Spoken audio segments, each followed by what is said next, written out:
Vascaíno do Cerrado.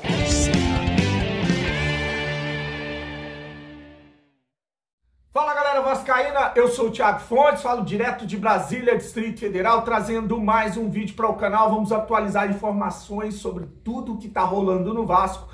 Antes, vou pedir aquela moral, deixa o joinha, deixa o like, se inscreve no canal, que é importante para ele ser indicado no YouTube. Segue as redes sociais no Instagram e TikTok, @Vascaíno Cerrado. E vou falar da minha parceira, a 1xBet, é patrocinadora do canal Vascaíno Cerrado. Hoje tem Copa Liga Espanha.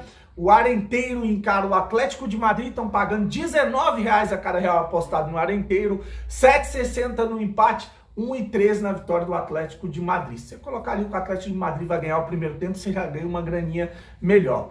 Quer fazer uma fezinha nesse jogo? O link tá aqui, ó, no primeiro comentário fixado. Clica lá, vai abrir ali para você fazer o cadastro, coloca o código promocional do Cerrado, não esquece, que assim se ajuda o canal.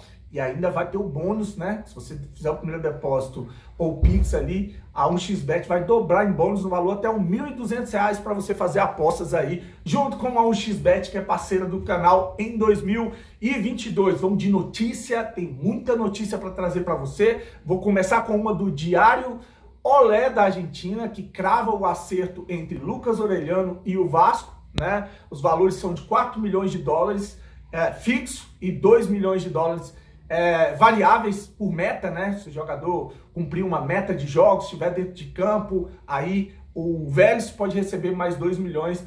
Esse seria o acordo dado aí confirmado pelo Diário Olé lá da Argentina. Mas aí o Vene Casagrande, que é um jornalista que quase não erra informações, né, costuma cravar negociações aí em primeira mão, ele tem uma publicação rolando dele aí, dizendo que, embora a imprensa argentina esteja dando como certo a chegada do Orellano ao Vasco, a diretoria do time carioca não enxerga dessa maneira. Pelo contrário, o discurso é que, abre aspas, é uma negociação muito difícil, fecha aspas. O Cruz Maltino ainda encontra dificuldades para ter o jogador do Vélez. Lembrar que ele é o 10 do Vélez, né? Um dos destaques aí, a jovem promessa do futebol argentino, e é um jogador que joga de meia atacante. Ele joga no meio, mas ele cai ali pelo lado de campo, pelo lado direito. Inclusive eu vi um vídeo lá do Garoni fazendo uma comparação. Em características ele é bem parecido com o Gabriel Peck, bem parecido com o Peck. É um pouquinho melhor que o Peck, mas os números são bem semelhantes. Gols, assistência, ele não é de fazer muito gol não, viu? Ele não é. É aquele jogador de conduzir a bola, aquele jogador habilidoso, que vai fazer ela chegar lá no Pedro Raul. Então tá aí atualizações sobre o Orellano, que pode sim fechar com o Vasco nos próximos dias aí, ou até o fim dessa semana, né? Bom, para quem diz que a gente não traz boas informações do Vasco da Gama, eu vou trazer uma hoje, né? O Vasco fecha o ano de 2022 com os salários e o 13º dos colaboradores, dos funcionários e dos jogadores em dia. Inclusive está estampado no GE, salários em dia... tá aqui, ó, salários em dia deixou de ser notícia no Vasco. Jogadores e funcionários terminam 2022 de uma forma muito diferente do que aconteceu nos últimos anos. Todos os atletas e colaboradores da SAF estão com os vencimentos do 13º salário em dia. Além disso, passarão a receber benefícios e bonificações que não existiam antes no clube. Aí tá aqui, ó. Todos os funcionários também receberão um cartão de final do ano no valor de R$300, além de um kit de Natal com camisa e produtos oficiais do Vasco. Funcionários consultados pela reportagem disseram que a única pendência ainda pré-SAF é da parcela ou de parcelas do Fundo de Garantia, do FGTS, né?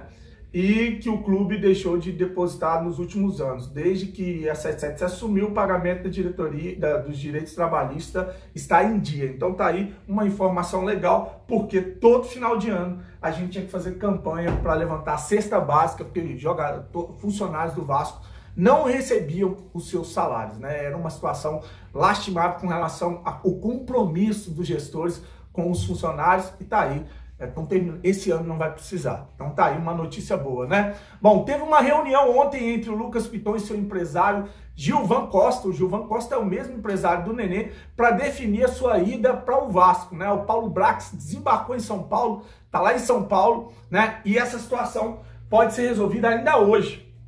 Então o Lucas Piton, que tem uma proposta do Vasco, né?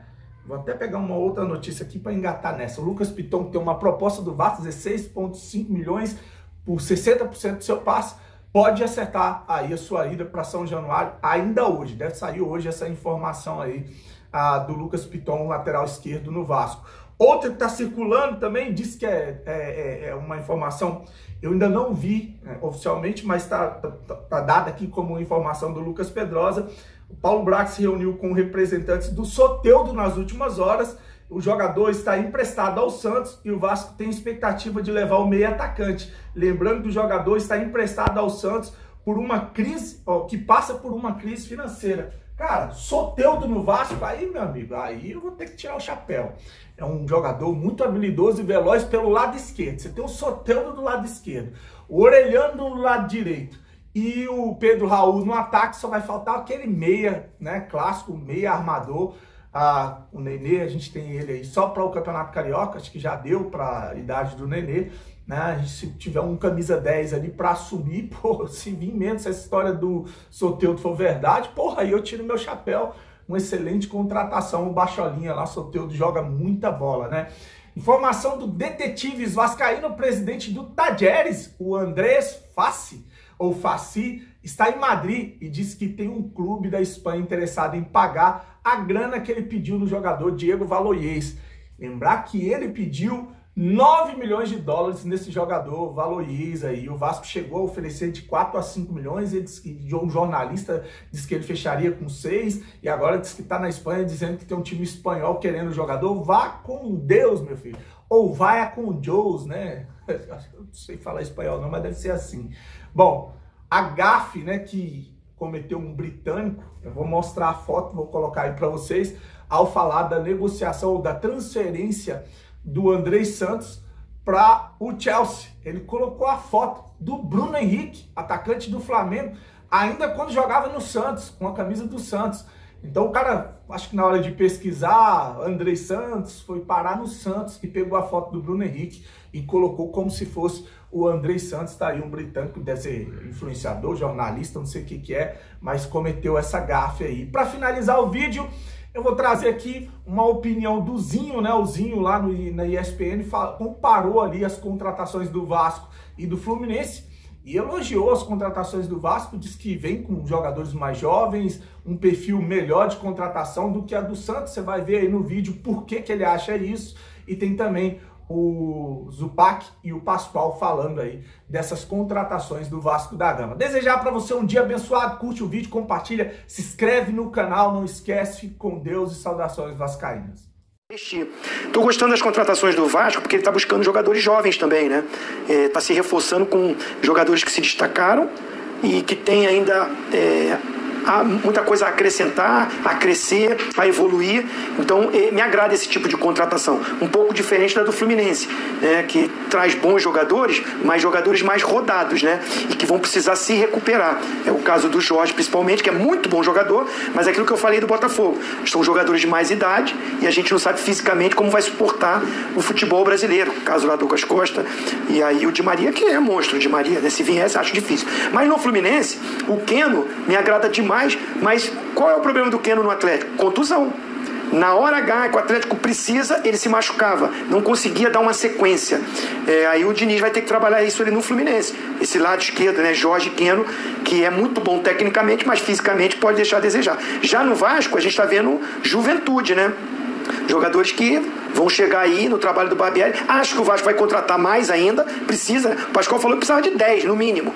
E aí vai precisar se reforçar mais. Mas estou gostando do mercado carioca, equipe se reforçando e que vai fazer um jogo aqui mais competitivo com o Flamengo. Tá ficando legal. Aqui, Vasco da Gama.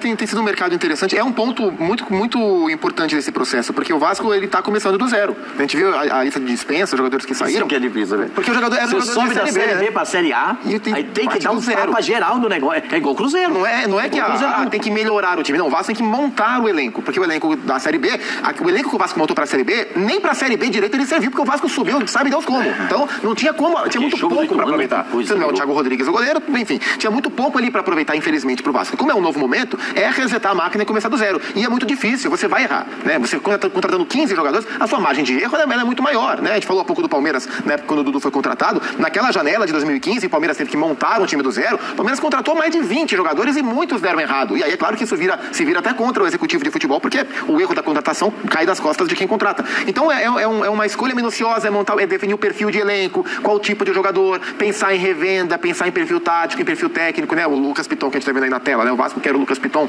É um jogador que não conseguiu se afirmar no Corinthians, né? Não conseguiu se afirmar. É um investimento que eu teria alguma dúvida antes de fazer, mas eu acho o Léo Pelé, né? O Léo um reforço bem interessante, é um jogador moderno, se transformou em um jogador moderno como zagueiro, eu traria. Pedro Raul foi uma aposta bem interessante. O André, infelizmente, não tinha como segurar. Acho que tem alguns conceitos legais que a gente tá vendo nesse comecinho do Vasco, mas é o que o Zinho falou. Tem muita coisa para acontecer. O Vasco ainda vai formar o seu time, mas me parece que é um perfil muito escorado na juventude, né? Pensando em desenvolver o projeto e no Nenê. Tô curioso para ver qual vai ser o papel que o Nenê vai ter dentro desse novo momento do Vasco. Alguns meses só, né? Porque ele só joga o estadual, depois vai encerrar a carreira, né? E o Nenê vai fazer falta pro Vasco. Vai fazer muita falta. Aquela relação ali só tem 4 contratados, né? E eu acho que o Vasco vai precisar de muito mais. Muito mais. Contrata um bom treinador, fez um bom trabalho, nesse último período não foi bem com o Bragantino, com o Red Bull, desde a Libertadores, né? O time patinou na Libertadores quando não deveria patinar, e a gente criticou aqui o Red Bull Bragantino naquela oportunidade, porque era para se classificar contra o Nacional. Não era para se classificar, acabou desperdiçando uma grande oportunidade. Agora o Vasco vai ter que dar uma encorpada legal. Acho que o dinheiro do André também vai ajudar para isso. De repente vai ajudar e bastante o Vasco da Gama na remodelação do seu elenco. Tentou o Gabriel Menino, né? O Gabriel Esse é o perfil da juventude. Foi no Corinthians, está pegando jovem, veio no São Paulo, pegou um zagueiro jovem, foi no Palmeiras, tentou tirar o meio-campista jovem, esse é o perfil. Mas o que vale é o seguinte, o Vasco já tinha dito anteriormente que o espelho dele era o Palmeiras. O espelho é o Palmeiras. O Palmeiras contrata jovens para poder ter possibilidade de negociação. Sim. Contrata o jogador que esteja numa faixa etária que ainda aconteça um mercado europeu, um mercado paralelo, mas ainda com possibilidade de negociação. Então o Vasco está trabalhando desse jeito. E eu acho que vai acabar tendo sucesso. Mas eu acho que o Vasco vai precisar contratar primeiro um goleiro. Né?